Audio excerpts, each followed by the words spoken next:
नमस्कार शेतकरी बांधवांनो, माझं नाव करण विठ्ठल सिंग ठाकूर. नमस्कार शेतकरी मित्रांनो, माझं नाव श्रेयश लक्ष्मणराव शंकरोड. मी महात्मा गांधी कृषी जैवतंत्रज्ञान महाविद्यालयातील 8व्या सत्रातील विद्यार्थी. मित्रांनो, जसे की आपण पाहू शकता, आपण आज इथे कृषी विज्ञान केंद्र पोखरणीच्या फील्डवर आहोत. इथे मी आणि माझ्या सहकारी मित्रांनो एक डेमो प्लॉट तयार केलेला आहे. ते डेमो प्लॉट आपण व्हिडिओ मार्फत सगळ्या शेतकरी बांधवापर्यंत पोहोचवायचं आहे. हे डेमो प्लॉट एकदम नैसर्गिक पद्धतीने तयार केलेला आहे.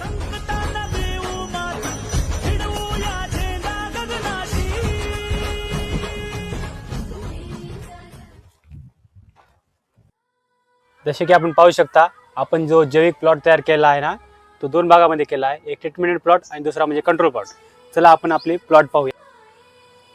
जसे की तुम्ही पाहू शकता, हे ट्रीटमेंटेड प्लॉट आहे आणि हे कंट्रोल्ड प्लॉट आहे.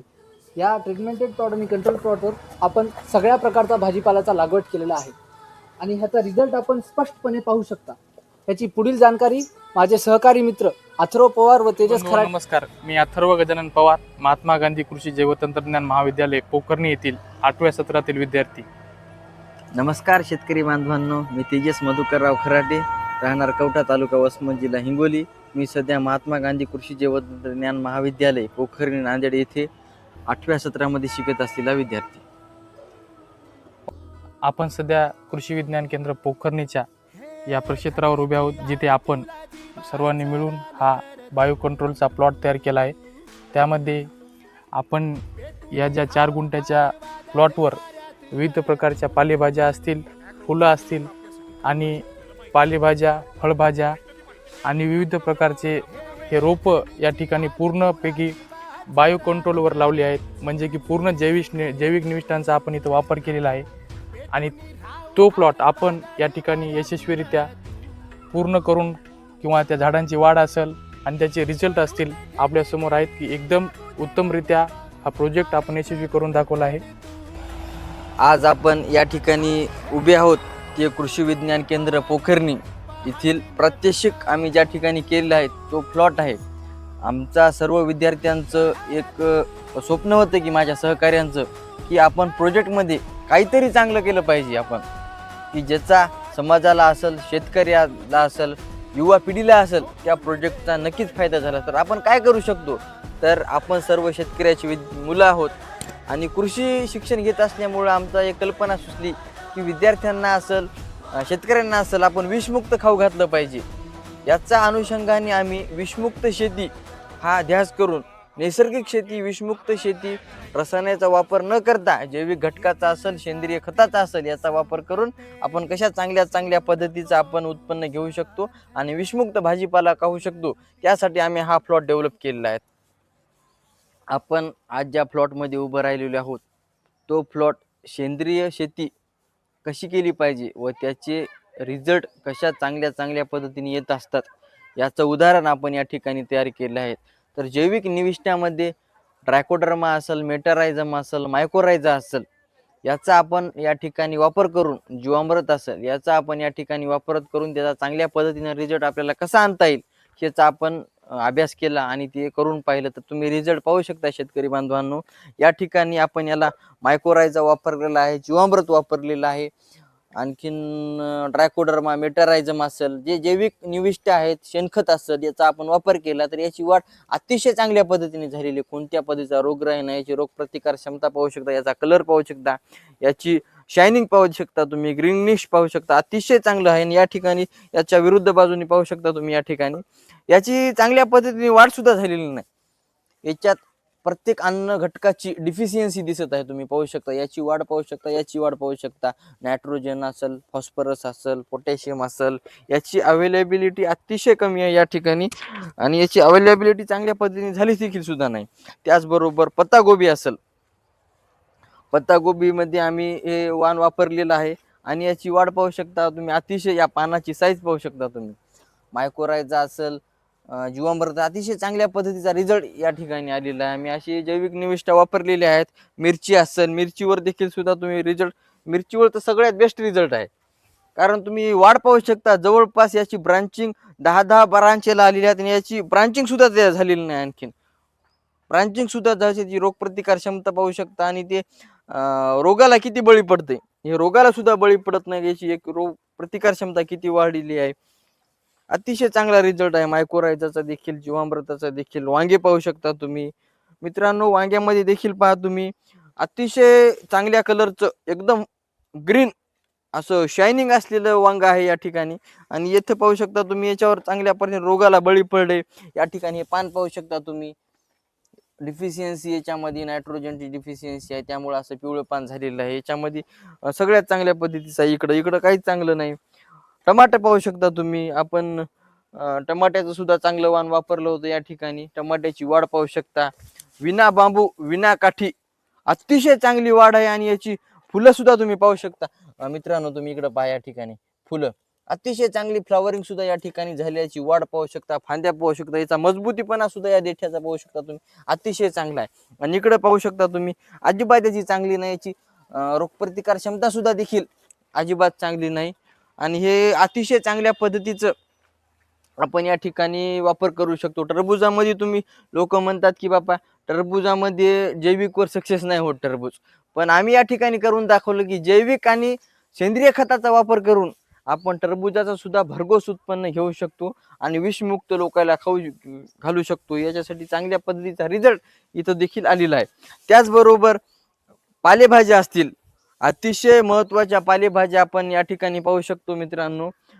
पालक असेल, मेथी असेल किंवा शेपू असेल, ह्या पालेभाज्या अतिशय महत्त्वाच्या आहेत आपल्या मानवी आरोग्यासाठी. अतिशय पालेभाज्या महत्त्वाच्या असतात. या पालेभाज्यापासून आपल्याला व्हिटॅमिन मिळते. पण आजच्या काळामध्ये आपण पाहतो रासायनिक खताचा वापर करून मोठ्या प्रमाणावर या ठिकाणी आपण रासायनिक खताचा वापर करतो. आणि रासायनिक खताच्या वापरामुळं आपल्या आरोग्यावर खूप दुष्परिणाम होतात. कळत नकळत, प्रत्यक्ष अप्रत्यक्ष आपल्या शरीरावर खूप मोठी हानी होती रासायनिक घटकामुळं. पण आपण या ठिकाणी जो काही प्लॉट डेव्हलप केला, या प्लॉटमध्ये पूर्ण सेंद्रिय घटकाचा वापर करून आपण चांगल्या पद्धतीचा हा प्लॉट डेव्हलप केला. आणि सेंद्रिय भाजीपाला देखील आपण खाऊन आपल्या तब्येतीवर लक्ष देऊ शकतो आणि विषमुक्त भाजीपाला खाऊ शकतो. तुम्ही पाहू शकता पालक असेल, मेथी असेल आणि इकडे शेपू देखील आहे, कोथिंबीर आहे, गाजर आहे, आणखीन पी प्लांट वटाणा आपण त्याला म्हणतो ते देखील आहे. याचे अतिशय चांगल्या पद्धतीचे रिझल्ट या ठिकाणी आलेले आहेत. सेंद्रिय शेतीचा वापर करून आपण जरी समजा लार्ज स्केलवर वापर करू शकत नसेल तरी ज्यांच्या घरी शेती आहे त्यांनी 1-2 गुंठ्यांचा वापर करून घरच्या घरी भाजीपाला पिकून त्याचा वापर आपण घरच्या दैनंदिन आहारामध्ये करू शकतो. आणि हे सगळं शक्य आहे. याचं उदाहरण तुम्ही या ठिकाणी पाहू शकता. लागवड करत असताना आपण प्रामुख्याने इथे मल्चिंगचा वापर केला आहे. आपल्याला त्या मल्चिंगमध्ये पण खूप मोठ्या प्रमाणामध्ये फायदा झालेला आहे. जसे की ओलावा टिकून राहणे असेल, जमिनीमधील ज्या घातक बुरशी असतील त्या मारण्याचं काम या मल्चिंगद्वारे होतंय. अजून जे तण नियंत्रण आहे, आणि या मल्चिंगमुळे जमीन कायम वापसा कंडिशनमध्ये राहते आणि तण नियंत्रण असेल अशा गोष्टीचा फायदा. आणि या प्लॉटला पूर्णपणे आपण पाण्याची व्यवस्था ही ड्रिपच्या माध्यमातून केलेली आहे, ज्यामुळे पाण्याची बचत पण होते आणि जमिनीतील ओलावा टिकून पण राहतो आणि बाकीचे सुद्धा त्याचे भरपूर फायदे. आपण प्राथमिक डोस म्हणून यामध्ये शेणखत असेल, कंपोस्ट असेल, त्यानंतर वर्मी कंपोस्ट असेल, या खतांचा वापर करून बेड पद्धतीवर या रोपांची लागवड केलेली आहे. आणि ते एक प्राथमिक डोस म्हणून, एक बेसल डोस म्हणून या झाडांसाठी काम करतात. आणि त्याचा सुद्धा आपल्याला अन्नद्रव्य व्यवस्थापनामध्ये झाडांच्या अतिशय असा चांगला रिझल्ट आला आहे. मध्ये बुरशीचं, ज्या घातक बुरशी जमिनीतील असेल त्याचं व्यवस्थापन म्हणून ट्रायकोडर्मा जी बुरशी आहे आपल्याकडे प्रामुख्याने सर्वत्र मिळते, तिचा वापर केला आहे. त्यानंतर जीवाणू आहे जो की सुडोमोनास फ्लोरोसन्स, त्याचा सुद्धा वापर केलेला आहे. आणि याच्यामध्ये आपण जे म्हणतो की जैविकरित्या कीटकनाशके तेवढे प्रभावी मिळत नाहीत, पण आम्ही याचा एक चांगला रिझल्ट इथं आणून दाखवला आहे. तुम्ही बघू शकता की आपण जे व्हर्टिसिलियम लेक्यानी असेल, त्यानंतर ब्रिवेरिया बॅसियाना असेल, त्याच्यानंतर जमिनीमधील जी हुमणी आळी आणि इतर घातक जे कीड आहे ते मारण्यासाठी उपयुक्त येणारं मेटारायझम असेल, त्याचा सुद्धा आपण इथं उपयोग केला आहे. त्यामध्ये व्हर्टिसिलियम लेक्यानी आणि ब्रिवेरिया बॅसियाना हे जैविक कीटकनाशक स्प्रेइंगच्या माध्यमातून प्रभावीपणे काम करत असतात. त्याचा सुद्धा आपल्याला इथं चांगल्या प्रकारे रिझल्ट आलेला आहे. त्यामध्ये आपण बघू शकतो की इकडले जे झाड आहेत या ट्रीटमेंटेड प्लॉटवरचे, त्यामध्ये कुठल्याही प्रकारचे आपल्याला कीड दिसून येत नाही आहे. आणि याच पद्धतीनं आपण जे या प्लॉटवर बघतो त्या इकडल्या साईडला आळीचा पण प्रादुर्भाव झालेला आहे आणि मोठ्या प्रमाणामध्ये मिरची असेल याच्यामध्ये थ्रिप्स आणि माव्याचा सुद्धा अटॅक झालेला आपल्याला दिसत आहे. डेमॉन्स्ट्रेशन प्लॉटच्या अतिशय अंतिम टप्प्यात आहोत, शेवटच्या टप्प्यात आहोत. आपल्याला हे प्लॉट तयार करण्यासाठी वेळोवेळी मदत करणारे सहकार्य करणारे माझा सर्व मित्रपरिवार, त्याच्यामध्ये श्रेयस शांक्रोड असेल, अथर्व पवार असेल, करण ठाकूर असेल आणि आम्ही वेळोवेळी एकमेकांची मदत घेऊन विविध विषयावर अभ्यास करून आम्ही हा प्लॉट केलेला आहे. यांचेसुद्धा मी मनापासून आभार मानतो. त्याचबरोबर कृषी जैवतंत्रज्ञान महाविद्यालय पोखर्णी येथील सर्व स्टाफ असेल, प्राध्यापक वर्ग असेल, आमच्या कॉलेजचे संचालक SD मोरे सर असतील, प्राचार्य PS सोनोने सर असतील व त्याचबरोबर आमच्या मॅडम PS नांदेडकर मॅडम असतील व त्याचबरोबर विशेष सहकार्य करणारे आम्हाला आमच्या कॉलेजचे प्राध्यापक मनोज कुमार देसाई सर असतील, CS देसाई सर असतील, यांनी देखील आम्हाला वेळोवेळी मार्गदर्शन केलं. आणि विशेष मार्गदर्शक म्हणून लाभलेले आमच्या महाविद्यालयाचे शिक्षक प्राध्यापक वर्ग KR उदासी मॅडम, ढोणे सर असतील आणि NR दत्तगोंडे सर असतील, यांनी देखील आम्हाला अतिशय या गोष्टीचे बारकावे सांगून आम्हाला मार्गदर्शन केलं. व त्याचसोबत आम्हाला आमच्या मार्गदर्शक म्हणून लाभलेले KVKचा सर्व स्टाफ त्यामध्ये त्यांनी आम्हाला सर्व गोष्टीची तांत्रिक गोष्टी असतील, त्या प्लॉटचे काही बारकावे असतील, त्या खत व्यवस्थापन असेल, पाणी व्यवस्थापन असेल, याच्या बारीक बारीक गोष्टी सांगून आम्हाला आमच्यासोबत फील्ड व्हिजिट करून आम्हाला मार्गदर्शन केलं. त्यामध्ये विशेषतः देविकांत देशमुख सर असतील, संदीप जायभाई सर असतील, अमिता क्षत्रिय मॅडम असतील, अलका पोळी मॅडम असतील, कल्याणकर सर असतील, आंबोरे सर असतील, यांनी देखील आम्हाला वेळोवेळी मदत केली. आणि विशेष सहकार्य म्हणून आम्हाला संदीप जायभाई सरनी यांनी जवळपास डेली आम्हाला फील्ड व्हिजिट दिली. संदीप जायभाई सर असतील, इंगोले सर असतील, यांनी आम्हाला डेली फील्ड व्हिजिट दिली आणि वेळोवेळी मार्गदर्शन केलं. त्यामुळं त्यांचे देखील मी अतिशय हृदयाच्या तळापासून मनापासून त्यांचे देखील आभार मानतो. व त्याचबरोबर आमच्या कॉलेजमधील फर्स्ट इयरचे विद्यार्थी असतील, यांनी देखील आम्हाला प्लॉट तयार करताना मदत केली. त्यामुळं त्यांचेसुद्धा मी मनापासून आभार मानतो आणि